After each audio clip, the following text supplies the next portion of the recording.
રવિવારે સવારે દક્ષિણ ગુજરાતમાં વરસાદી માહોલ જામ્યો હતો। વલસાડ જિલ્લાના 4 તાલુકાઓમાં સવારથી જ વરસાદી માહોલ જોવા મળ્યો।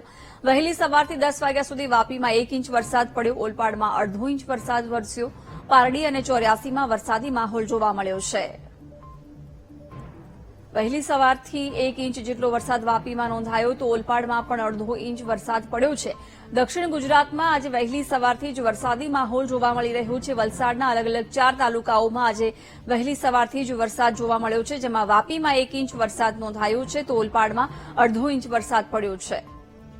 વિગતો સાથે સંવાદદાતા દર્શલ જોડાઈ ગયા છે। દર્શલ, દક્ષિણ ગુજરાતમાં વહેલી સવારથી જ વરસાદી માહોલ, શું અપડેટ?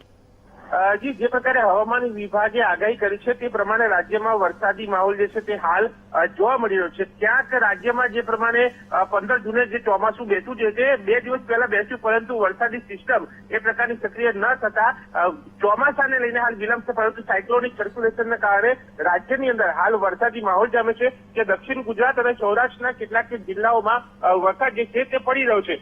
જે પ્રમાણે રાજ્યના જો આંકડાની વાત કરું તો રાજ્યના 2 જિલ્લાના 4 તાલુકામાં વરસાદ નોંધાયો છે। સવારે 6 થી 10 વાગ્યા સુધીમાં 4 તાલુકામાં વરસાદ પડ્યો છે, જેમાં વાપીમાં 1 ઇંચ, ઓલપાડમાં અડધો ઇંચ, પારડી અને ચોર્યાસીમાં જે કહી શકાય છે વરસાદી માહોલ નોંધાયો છે। હજુ પણ હવામાન વિભાગ દ્વારા એક નાવકાશ જાહેર કરીને આગામી 3 કલાક માટે રાજ્યના દક્ષિણ ગુજરાત અને સૌરાષ્ટ્રના કેટલાક વિસ્તારોમાં વરસાદની આગાહી પણ કરવામાં આવી છે।